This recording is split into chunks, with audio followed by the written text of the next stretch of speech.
শুভ দুপুর প্রিয় দর্শক, সকলকে শুভেচ্ছা, সাদর আমন্ত্রণ। চ্যানেল আয়ের পর্দায় দেখছেন নিয়মিত আয়োজন ফ্রেশ প্রিমিয়ামটি তারকাকথন।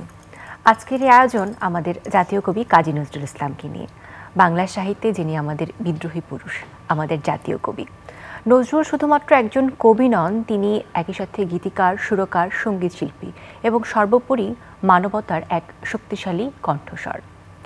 তাকে নিয়েই উত্তর আমেরিকা ভিত্তিক সামাজিক ও সাংস্কৃতিক সংগঠন শতদল বিশ্বায়নে নজরুল শিরোনামে একটি অনুষ্ঠানের আয়োজন করছে। সেই অনুষ্ঠানের উদ্দেশ্য কি? দেশ থেকে এত দূরে থেকেও একটি সংগঠন কি করে নজরুলকে ধারণ করছেন, তাকে প্রচারে এবং প্রসারে কাজ করে যাচ্ছেন প্রতিনিয়ত, সবকিছু মিলেই আজকের আয়োজন হবে। জানবো আমরা নজরুলকে, জানবো শতদলের এই আয়োজন সম্পর্কে। এবং এই উদ্দেশ্যে কথা বলার জন্য যারা আমাদের সাথে আছেন তারাও ভীষণ প্রিয় মুখ, প্রিয় মানুষ আমাদের। শুরুতেই যিনি আছেন, নজরুলকে যিনি ভিন্ন মাত্রায় সবসময় আমাদের সামনে তুলে ধরেছেন, তার কণ্ঠস্বর আমাদেরকে উৎসাহ দিয়েছে। নজরুলের কথা, গান, সুর সবেতে তিনি আমাদের সমৃদ্ধ করেছেন। সাথে আছেন প্রিয় শিল্পী, 21 পদকপ্রাপ্ত শিল্পী ফেরদৌস আরা। শুভেচ্ছা। শুভেচ্ছা। এবং সাথে আছে কবির কিরণ, তিনি একজন আবৃত্তি শিল্পী এবং সেই সাথে শতদল সামাজিক এবং সাংস্কৃতিক সংগঠনের সভাপতি। আপনাকেও শুভেচ্ছা। শুভেচ্ছা। শুরুতেই বলছিলাম যে নজরুল তো সবসময় আমাদের জীবনের সাথে প্রাসঙ্গিক, এবং সেটি শুধুমাত্র জাতীয় নয়, আমরা বলবো যে বৈশ্বিক গুরুত্ব যদি নজরুলের আমরা চিন্তা করি সেটিও অনেক। সেটি নিয়ে নিশ্চয়ই কাজ করছে শতদল, যেহেতু উত্তর আমেরিকায় থেকেও আসলে কবি নজরুলকে নিয়ে প্রতিনিয়ত চর্চা এবং তাকে নিয়ে গবেষণা আবিষ্কার। তাই বিশ্বায়নের নজরুল শিরোনামে যে অনুষ্ঠানটি হচ্ছে সেটি নিয়ে বিস্তারিত জানতে চাই। কি উদ্দেশ্য এই অনুষ্ঠানের? বিশ্বায়নে নজরুল এটি একটি নতুন শব্দায়ন, যে এই শব্দচয়নটা এর আগে কখনো হয়নি। এই প্রথম আমরা করার চেষ্টা করছি নজরুলের ক্রিয়েশন, নজরুলের যে সৃষ্টিশীল কাজগুলো সেগুলো বিভিন্ন ভাষায় আমরা অনুবাদ করার চেষ্টা করছি। আমরা নজরুলের আদর্শ, উদ্দেশ্য, সাম্যবাদী চিন্তা, মানবতার চিন্তা, অসাম্প্রদায়িক চিন্তাকে সারা বিশ্বে ছড়িয়ে দেওয়ার জন্য আমরা এই কাজগুলো করছি। যেমন আমরা করেছি 2016-তে নজরুল সম্মেলন, 2 দিন ব্যাপী। সেখানে আমাদের স্বনামধন্য শিল্পী ফেরদৌস আরা আপু ছিলেন সেই সম্মেলনে। অভূতপূর্ব সারা, হাজার হাজার মানুষ এসছেন। তো আমরা আসলে তারপরে 2022-এও করেছি নজরুল সম্মেলন নিউ জার্সিতে। তো বিশ্বায়নটা আসলে প্রকৃত অর্থে কাজী নজরুল ইসলাম নিজেই বলেছেন, আমি এই দেশে এই সমাজেই জন্মেছি বলেই শুধু এই দেশের এই সমাজেরই নই, আমি সকল দেশের সকল মানুষের সকল কালের। কবি চায় না দান, কবি চায় অঞ্জলি, কবিতার দেবতা সুন্দরের প্রকাশ। আজকে আমাদের উদ্দেশ্য, আমরা সেই সুন্দরকে প্রকাশ করতে চাই। চমৎকারভাবে আপনি আসলে খুব অল্প কথায় নির্দিষ্ট করে বুঝিয়ে দিয়েছেন আসলে এই অনুষ্ঠান কেন এবং নজরুল আসলে কিভাবে আমাদের ক্ষেত্রে গুরুত্বপূর্ণ।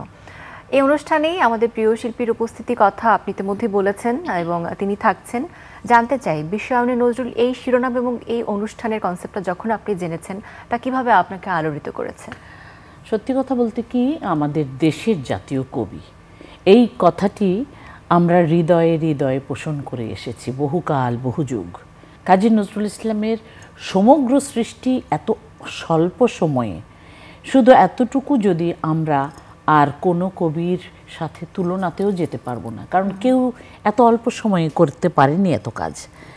সেই আমাদের জাতীয় কবি, এবং জাতীয় কবি আমাদের সকলেরই হৃদয়ে ধারণ করাই ছিল। তবে এটি যখন গেজেট হলো এবং বেশ আড়ম্বরপূর্ণভাবে নজরুলের এই জাতীয় কবি হিসেবে তাকে যে আমরা বলতে পারছি, আসলে এই বলতে পারা কবির জন্য নয়, তার কিছু নয়, আমাদেরই, আমরা বলে আমরাই কিন্তু সমৃদ্ধ হচ্ছি।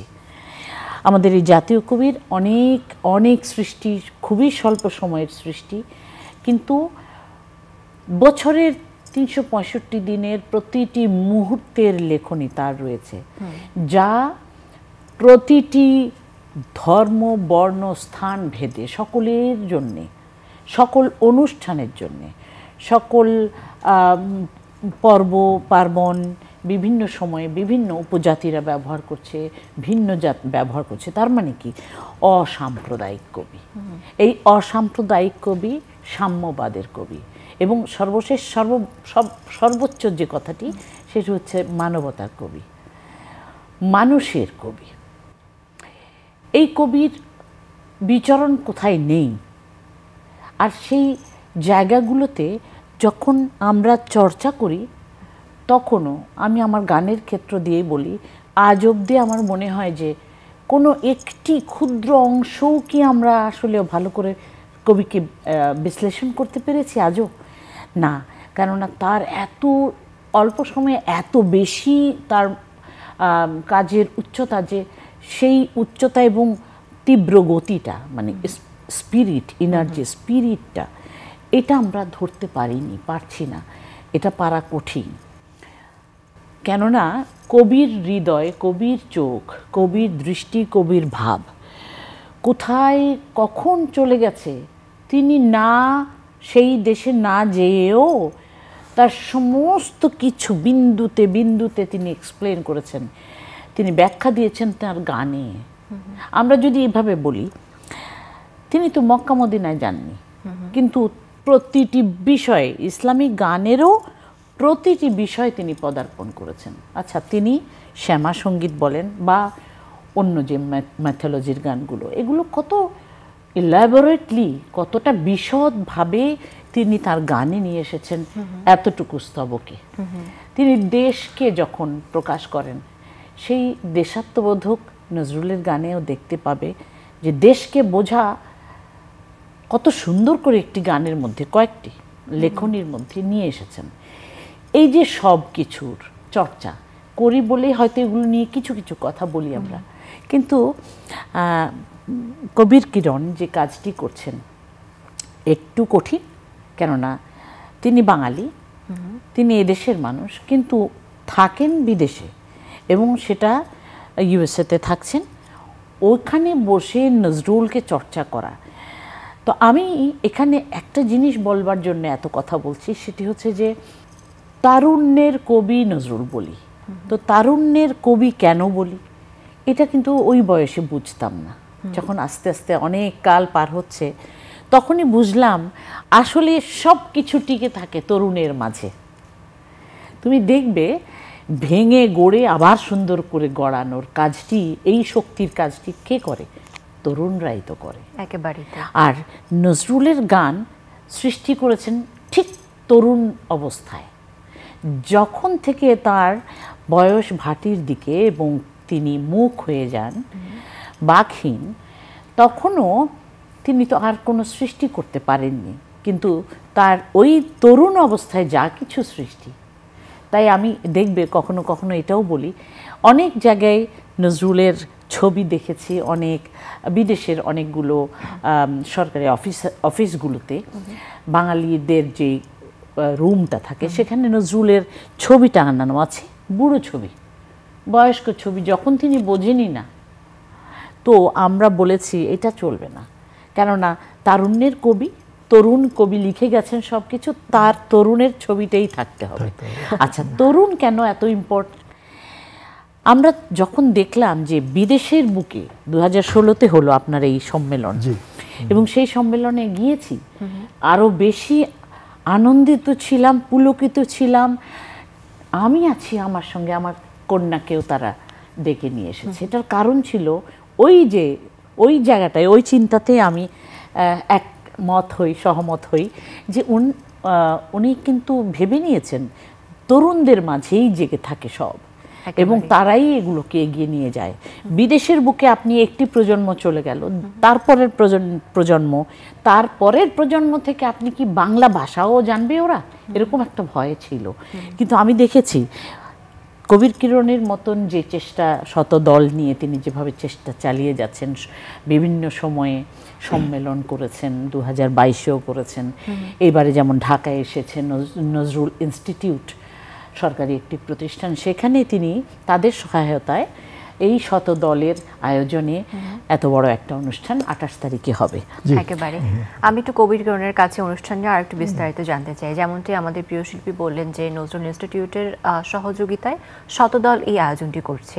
আপনি দীর্ঘদিন ধরে দেশের বাইরে রয়েছেন, সেখানে এই প্রতিষ্ঠান নিয়ে কাজ করছেন, তবে সংযোগটা কিভাবে রাখছেন দেশের সাথে, নজরুলের সাথে? এবং অনুষ্ঠান মানে তো আসলে অনেকগুলো মানুষকে, অনেকগুলো কাজকে একসাথে আনা, তো কিভাবে আপনি সেটা ম্যানেজ করছেন? সেটা হলো যে আমি ওখানে উত্তর আমেরিকাতে যেসব লোকদের সাথে কাজ করি, এরা আসলে নজরুল নিয়ে নিরন্তর কাজ করে যাচ্ছেন। যেমন doctor Langley, doctor Rachel, doctor Gulshanara Kazi, doctor Ziauddin Ahmed, voice of America, Rokeya Haider, Anis Ahmed, Iqbal Bahar Chowdhury, name it, মানে নাম্বার অফ পিপল। হ্যাঁ, এবং দেশে ওখানে কাজ করার কানেক্টিভিটির কারণে দেশে আমরা ফেরদৌসারা আপার মতো বিজ্ঞ সঙ্গীত শিল্পী না, শুধু উনি রিসার্চার, নজরুল নিয়ে চমৎকার কিছু কথা বললেন, আমার ভীষণ ভাল লাগলো। এই যে তারুণ্যের কথা, এটা ভেরি ইন্টারেস্টিং। তারুণ্যের কবি, কিন্তু এটা ওরকম না যে বয়স 60 হলেই আপনি কিন্তু বৃদ্ধ না, আপনি এখনও তরুণ, আপনার মনটা থাকতে হবে তরুণ। যাই হোক, মানে আমি ওখানে বসলেও, আমি ওখানে বসবাস করলেও আমার বাংলাদেশে তথা ভারতবর্ষের অনেক জায়গায় আমার লোকজনদের সাথে আমার একটা সম্পর্ক আছে। সেই সম্পর্কটা ইমিকুলেট রিলেশনশিপ, যে সম্পর্ক থাকাটাই তো স্বাভাবিক নজরুল যেখানে আছে। রাইট। এবং সবচেয়ে বড় কথা হলো যে এই সম্পর্ক শুধুমাত্র, মানে উনি যেটা বললেন যে এই কাজগুলো কিন্তু করা খুব challenging, it's not that easy. হ্যাঁ, কিন্তু সেই কাজগুলো আমি চেষ্টা করছি আমার মন প্রাণ দিয়ে করে যাওয়ার জন্য। নজরুল ইনস্টিটিউট একটা সরকারি প্রতিষ্ঠান, সেই প্রতিষ্ঠানকে প্রথম যখন আমি প্রপোজাল করেছি, শিবলি ভাই এখন নির্বাহী পরিচালক, এবং আমাদের কবি পত্নী খিলখিল গাজী, তাকেও প্রপোজাল করেছি, সেটা অ্যাকসেপ্ট করলো, যে বললো ঠিক আছে আপনারা করেন, আমরা নজরুল ইনস্টিটিউট সার্বিকভাবে সহায়তা করব। এবং করছেও তাই।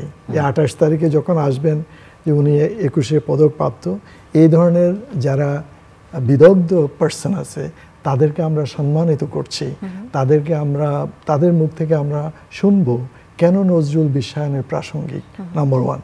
নাম্বার 2, আমরা বাংলাদেশে 8টা বিভাগ থেকে যারা গিফটেড ট্যালেন্টেড যেসব শিল্পীরা আছে তাদেরকে আমরা এনে নগদ অর্থ পুরস্কার দেব, ক্রেস্ট দেব, উত্তরীয় দেব, এবং তাদের মুখে একটা করে গান শুনবো। এটা একটা অ্যাকচুয়ালি সম্মেলন না হলেও it's a day long program, যে প্রোগ্রামের মাঝে আমরা তরুণদেরকে, এবং যারা গিফটেড ট্যালেন্টেড তারা কিন্তু সব ইয়াং, স্বাভাবিক। এবং আপনার ওই সম্মেলনেও দেখেছিলাম, শুধু আমার মেয়ে নয়, অনেকেরই যে নতুন যে প্রজন্ম ওইখানেই যারা গান শিখছে, যারা বাংলা কথায়, বাংলা ভাষায় গান গাইতে ভালোবাসে, নজরুলের গান গায়, তাদেরকেও উনি আমন্ত্রণ করে ওইটা একটা বিশাল সম্মেলন। এবং আপা, আপনার মনে আছে কিনা, ওনার মেয়ে, শি ওয়াজ অ্যাবসলিউটলি ইয়াং। আমার মেয়ে, সে ওখানে জন্ম, ওখানে বেড়ে উঠেছে। ওখানে আরো কিছু আছে যারা ডেডিকেটেড মানুষ, এবং তারা ইকবাল ভাই কমু, আবার আমাদের আনোয়ার সাহেব, এনারা আছেন, রিনা আপা, তারপরে আরো অনেক নাম, সবার নাম একসাথে হয়তো বলতে পারিনি, কিন্তু সকলের প্রতি শ্রদ্ধা। এবং শ্রদ্ধা, এবং সবচেয়ে বড় কথা এই যে আমরা মানে একটা যোগসূত্রতা তৈরি করার চেষ্টা করেছি। হ্যাঁ, সেখান থেকে আপনার প্রশ্ন যেটা, কিভাবে আমি সবার সাথে যুক্ত হচ্ছি, এই যুক্ত হওয়ার বিষয়টা এভাবে। নজরুল নিয়ে যখন আলোচনা হয়, যেমন একটা এক্সাম্পল, ডক্টর রেচেল কিছু কিছু বাংলা বোঝে, কিন্তু ডক্টর ল্যাংলি একদমই বোঝে না, কিন্তু তারপরেও তারা মন্ত্রমুগ্ধের মতো শুনতে চায়। মানে পৃথিবীর যা কিছু মহান সৃষ্টি চিরকল্যাণকর, অর্ধেক তার করিয়াছে নারী, অর্ধেক তার নর। 100 বছর আগে কিভাবে ওনার পক্ষে এগুলো চিন্তা করা। শুধু তাই নয়, নারী কবিতা যখন লেখেন তখন তো নারীকে নিয়ে কেউ ভাবতই না। তো এর সাথে করে আমি জড়িয়ে আরেকটা দিতে চাই, যে ওই দেশেই যারা জন্ম, তাদেরকে বাংলা শেখানো এক কঠিন কাজ, বাংলা গানে তাদের মনোযোগী হওয়া, এটা কিন্তু আসলে একটা দুরূহ কাজ। এবং সেই ক্ষেত্রে অন্তু, আমাদের কৈশী, আরও যে বাচ্চারা, আপনার মেয়ে, এরা সবাই আমার মেয়ে, এরা কিন্তু আরেকটা গ্রুপ তৈরি হচ্ছে এখন। এবং সবচেয়ে মজার ব্যাপার, মানে যাদের নাম বললো, they born and raised in America, very interesting. তারা এখানে না, ওখানে জন্ম, যথেষ্ট ভালো। এবং আরো কয়েকজন আছে কিন্তু আমি শুনেছি, ওদের নামটা এই মুহূর্তে বলতে পারি। এবং ওরা অনেকে আছে। তো এখন আসলে 28 তারিখে যে প্রোগ্রামটা আপা সহ আমরা সবাই যেটা করছি, নজরুল ইনস্টিটিউটের সহায়তায় শতদলের আয়োজনে, মানে আমি সবাইকে এখানে এই প্রোগ্রামটা জানাতে চাই। আমি বলছি যে আপনারা এই অনুষ্ঠানে আসবেন, 4টার সময় অনুষ্ঠানটা শুরু হচ্ছে। এই অনুষ্ঠানে আপনাদের জন্য অনেকগুলো আইটেম আছে, সকলের জন্য কি অনুষ্ঠানটি উন্মুক্ত। এটা পাবলিক প্রোগ্রাম, এই প্রোগ্রামে কোনো এন্ট্রি ফ্রি নাই, মানে সবাই আসতে পারেন। এবং মজার ব্যাপারে হলো যে এখানে আমাদের একটা থিম আছে, থিমটা হলো বিশ্বায়নে নজরুল। যে বললাম কাজী নজরুল ইসলাম যেসব কাজগুলো করে গিয়েছেন, আপা একটুখানি টাচ করেছেন, সেটা হলো যে উনি একজন অসাম্প্রদায়িক কবি। কেন অসাম্প্রদায়িক? মোরা এক বিনতে দুটি কুসুম, হিন্দু মুসলমান, মুসলিম তার নয়নমণি, হিন্দু তাহার প্রাণ। হ্যাঁ, এই যে উনি 100 বছর আগে, ওই সময় একটা ডিসক্রিমিনেশনে ভরা ছিল পুরো সোসাইটি। মানে ওনাকে কিন্তু হিন্দুরাও নিতে পারে নাই, মুসলিমরাও নিতে পারে নাই। তো যার কারণে 49 বার উনি ভাষা বদল করতে হয়েছে। হ্যাঁ, why? The reason is that, কারণ উনি তো সত্যের পথে সমাজ পরিবর্তনের জন্য উনি কাজ করছেন। উনি কিন্তু শুধু ভারতবর্ষের জন্য কাজ করে নাই, পুরো মানে ওয়ার্ল্ডের জন্য করছে। এবং রবীন্দ্রনাথ প্রায় বলতেন, দেখ উম্মাদ, তোর জীবনে শেলির মতো কিটসের মতো অনেক ট্র্যাজেডি আছে, তুই প্রস্তুত হও। আবার উনি এটার উত্তর দেন, সেই ট্র্যাজেডি দেখবার জন্য আমি অকারণে অন্যের জীবনকে অশ্রুর ভরসায় আচ্ছন্ন করে দিয়েছি, কিন্তু আমার জীবনে রয়ে গেল বিদ্রোহ, হাসি, গান। মানে উনি ওগুলোকে কোনো কেয়ারও করে নাই। ঠিক সেই সময় বললেন, আমার বাড়ির আঙিনায় হাসনা হেনা ফুটেছে, আমি প্রাণ ভরে সেই হাসনা হেনার বুলবুল মারা যাওয়াতে তিনি অত্যন্ত শকড হয়েছেন, খুব কঠিন একটা ব্যথাতুর হৃদয়ে থেকেই আবার যেন বেঁচে ওঠার একটা আশা জাগানিয়া কথা, যে এত কষ্ট বুকে কিন্তু আমার আঙিনায় যে হাসনা হেনা ফুল ফুটেছে, তার সুঘ্রাণ আমি বুক ভরে প্রাণ ভরে উপভোগ করেছি। রাইট, কিন্তু আমার জীবনে রয়ে গেল বিশুষ্ক মরুভূমির মতো তপ্ত আকাশে বিদ্রোহ, গান, হাসি, এগুলো আর কি। তো মজার একটা ঘটনা আমি বলি আপা, সেটা হলো যে কাজী নজরুল ইসলাম কিন্তু এই এমব্রয়ডারি নিয়ে আমেরিকাতে বিলিয়নস অফ ডলার খরচ করছে, সারা ওয়ার্ল্ডে খরচ করতেছে। উনি কিন্তু সেই এমব্রয়ডারি নিয়ে 100 বছর আগে কবিতা লিখেছেন। এবং এই যে ইট ভাটা, কয়লা কারখানা, এগুলো যে এনভায়রনমেন্টের ক্ষতি করছে, সেগুলো এগুলো শুধু ভারতবর্ষের জন্য না, সারা ওয়ার্ল্ডের জন্য গ্লোবাল যে বিষয়টা। তো এটা বিশ্বায়নে নজরুল কেন নয় প্রাসঙ্গিক? You tell me. সত্যিই তাই। এবং তার যে জীবনের উত্থান পতন এবং প্রত্যেকটি জীবনের কাহিনীর সাথেই তার সাহিত্য যেভাবে জড়িত রয়েছে, এবং সেগুলো আজ আমরা একটু একটু করে পাচ্ছি, যেমনটি বলছিলেন যে আবিষ্কার আসলে করতে পারিনি, বিশ্লেষণ আসলে করতে পারিনি, জানার এখনো অনেক বাকি। আপনারা বলছিলেন যে উত্তর আমেরিকা ভিত্তিক এই সংগঠন এবং সেখানে যারা আছে বাংলা ভাষাভাষী জনগণ বা যারা আমাদের এই প্রজন্মের, তারা নজরুলকে আত্মস্থ করার চেষ্টা করছে, সেই জায়গাটা রয়েছে। বাট আমাদের এই দেশে যেহেতু দীর্ঘদিন ধরে আমাদের প্রিয় শিল্পী নজরুল সঙ্গীতের সাথে আছেন, সর্বোপরি নজরুলেই আপনি ডুবে আছেন, অনেক পরিবর্তনও দেখেছেন সমাজের, রাষ্ট্রের, পরিবেশের। সেই জায়গা থেকে এখনকার প্রজন্ম আসলে নজরুলকে কতটুকু আত্মস্থ করতে পেরেছে বা তারা কি সম্ভাবনা দেখায় আমাদের? একটা সময় আমি তখন রেগুলার ক্লাস নিতাম ঢাকা ইউনিভার্সিটিতে। তো সেই রকম একটা সময়ে স্টুডেন্টসরা একবার আমার কাছে এসে খুব একটু দুঃখের কথা বলতে চেষ্টা করলো যে, আপা, নজরুল বোধ হয় কেউ পড়ে না, নজরুল কেউ শোনে না, বোঝে না। আমি জিজ্ঞেস করলাম, কেন এই কথা বললে? বলছে, আমরা সেদিন টিএসসি থেকে অনেকজন বের হচ্ছিল, ইউনিভার্সিটির ছেলেপেলে,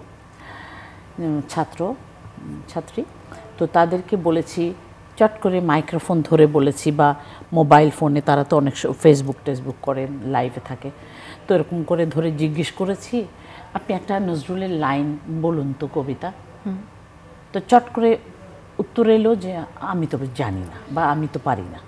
এরকম করে 8-10 জনের কাছে তারা এই প্রশ্নটা করেছে। তখন কেউই সঠিক সুন্দরভাবে কোনো লাইন বলতে পারেনি, গান তো পারেইনি। তো সেই সুবাদে আমি বলছি যে এইসব চর্চা কমে গেছে। অথচ তুমি দেখো কিছুদিন আগে ওই 24-এর গণ অভ্যুত্থানে কি হলো, এই হাজার হাজার জনতা কি গাইলো, মোরা ঝঞ্ঝার মতো উদ্যম, মোরা ঝরনার মতো চঞ্চল। এই তো চলবে উদ্যোগীপূর্ণ গান, উদ্দীপনা যেখানে যোগায় সেখানে অধিকারের প্রশ্নে সবল হয় মানুষ, আর অন্যায়, অত্যাচার, নিপীড়ন, নির্যাতনের বিরুদ্ধে রুখে দাঁড়ানোর শক্তি পায় নজরুলের কাছে। আপা আরেকটা জিনিস, সেও তো একজন তরুণ প্রজন্ম, সে নজরুল নিয়ে কি চমৎকারভাবে ইন্ট্রোডাকশন করলো। নিশ্চয় এই যে তরুণের ভিতর মানে জানার আগ্রহ থাকলে অনেক কিছুই জানতে পারে। মানে আমি আমার মেয়ের কথাই বলছি, সে গান করে, বাংলা পারে না ওভাবে, ইংরেজিতে লিখে, লিরিক্সটা লিখে, তারপরে সে কি সুন্দর, আপনি তো শুনছেন তার গান কি চমৎকার। এটা তো সবসময় করছে। আমার বড় বোনের মেয়ে সোহিনী আলম লন্ডনে থাকে এবং বড় বড় অনুষ্ঠান, সে বিভিন্ন ওয়ার্ল্ডের বহু জায়গায় যায়। তাকে কেউ গাইতে বললে বেশিরভাগ সময় ফোক, একটু হালকা প্রকৃতির গান গাইতে বললে সে একটু রাগ করে। আমাকে ফোনে বলে, খালামণি আমি গান গাওয়া ছেড়ে দেব। তা আমি বললাম, তোমাকে যে সারা বিশ্ব চায়। তো সোহিনী আমাকে জিজ্ঞেস করছে আমি কি করব, ওরা আমাকে বাজে বাজে গান গাইতে বলে, মানে বাজে বলতে খুব। তো আমি বললাম তাহলে ভালো গান কোনটা? তো বলছে যে কেন, ওরা কেন শুনতে চায় না অঞ্জলি লহমর সঙ্গীতে? আমি বললাম যে আরে তুমি এই গান শোনাবে ওদেরকে। তো আমার খুব ভালো লাগছিল, দেখেন টেস্টের ব্যাপার। আর আরেকটা বিষয় হলো, মানে তরুণদের কথা বললেন তো, নিউ জেনারেশনের কথা। নিউ জেনারেশন কিন্তু way smarter than us, to be honest with you. আমি জানি না, এখানে আমি তো আমেরিকাতে থাকি, ইভেন আমার ছেলেমেয়েরা বা অন্যদের ছেলেমেয়েরা যারা ওখানে জন্ম নিয়েছে, বেড়ে উঠেছে, তাদের অ্যান্টিনা ভেরি শার্প। তারা কিন্তু কোনো কিছু খুব একটা পড়তে হয় না, তাড়াতাড়ি করে শিখে নেয়। তো কিন্তু এখন তোমার যে প্রশ্ন সেটা হলো যে এই তরুণ প্রজন্ম তাহলে কি করবে? আমাদেরই দায়িত্ব, ওনাদেরই দায়িত্ব, সবারই দায়িত্ব আমাদের তরুণ প্রজন্মকে শেখানো, বোঝানো। হ্যাঁ, জাতীয় কবি যে ওনাদের অবদান, নজরুল ইনস্টিটিউটের অবদান, মানে গ্রেজুয়েটে কিন্তু ওনার নাম ছিল না গত নভেম্বর 2024-এ, তাই না? কাজ শুরু হয়েছে আরো অনেক আগে, কিন্তু তবে এবারে আমরা সেই পাবলিকলি মানে এটা অ্যাপ্রুভ হলো। হ্যাঁ, তো আমি বলবো যে এই যে নজরুল ইনস্টিটিউট একটা ভীষণ শক্তিশালী ভূমিকা রেখেছে, এবং নজরুল ইনস্টিটিউট শতদলের মতো সংগঠনকে রাইট ওয়ে অ্যাপ্রুভ করলো যে আপনারা আসেন, এসে আমাদের সাথে কাজ করেন। এবং আমাদের অনেকগুলো প্ল্যান আছে। You may ask that question, what is your plan? ওই যে বিশ্বায়ন করার জন্য যে নজরুলের যে শক্তিমান লেখা, তার যে এক্সপ্রেশন, তার যে গাঁথুনি, গানের, কবিতার, এগুলো যদি আমরা বিভিন্ন ভাষায় মানে যদি করতে পারি, তাহলে কিন্তু এটা একটা এক্সিলেন্ট ওয়ার্ক হবে। আমরা অপেক্ষায় থাকবো। আসলে আয়োজনের একেবারেই কিন্তু শেষ দিকে চলে এসেছি আমরা। আরো জানি নজরুল নিয়ে কথা শুরু করলে আসলে শেষ হবে না, শেষ হবার নয়। আমরা প্রতিনিয়ত জানবো। শতদল আছে, আমাদের নজরুল ইনস্টিটিউট রয়েছে, জাতীয় পর্যায়ে কাজ করছে, এবং আমাদের প্রিয় শিল্পী যারা আছেন, যারা নজরুলে ডুবে থাকেন এবং আমাদেরকে ডুবিয়ে রাখেন, সকলের সম্মিলিত প্রচেষ্টায় নজরুল কখনো হারিয়ে যাবে না। প্রজন্ম থেকে প্রজন্ম আসলে আমরা। আমি একটু দর্শকদেরকে আবারও বলতে চাই, আমার নিমন্ত্রণ, হ্যাঁ, যে আপনারা যারা এই অনুষ্ঠানটি তারকা কথন দেখছেন, খুব চমৎকার একটা জনপ্রিয় প্রোগ্রাম। এই প্রোগ্রামের মাধ্যমে আমি সবাইকে বিনীতভাবে অনুরোধ করছি, আপনারা নজরুল ইনস্টিটিউটে জুনের 28 তারিখ 4টার সময় আসবেন। এই ফেরদৌসারা আপার মতো অনেক স্বনামধন্য শিল্পীরা থাকবেন, গবেষকরা থাকবেন, গিফটেড ট্যালেন্টেড সিঙ্গাররা থাকবেন। আপনারা নিশ্চয় করে আসবেন এবং এই বিশ্বায়নের নজরুল উপভোগ করবেন। ধন্যবাদ। প্রিয় দর্শক, আপনাদেরকেও ধন্যবাদ যারা পুরো আয়োজন জুড়ে আমাদের সাথে ছিলেন। কবি নজরুল শুধুমাত্র একটি নাম নয়, একটি আদর্শ, একটি নীতির প্রতীক। এই আদর্শকে যেন আমরা ধারণ করতে পারি, আমাদের জীবনে আত্মস্থ করতে পারি তার গান, কবিতা, এই কবিতার কথা সবকিছু। এই প্রত্যাশা রেখে আজকের আয়োজন থেকে বিদায় নিচ্ছি। ভালো থাকবেন।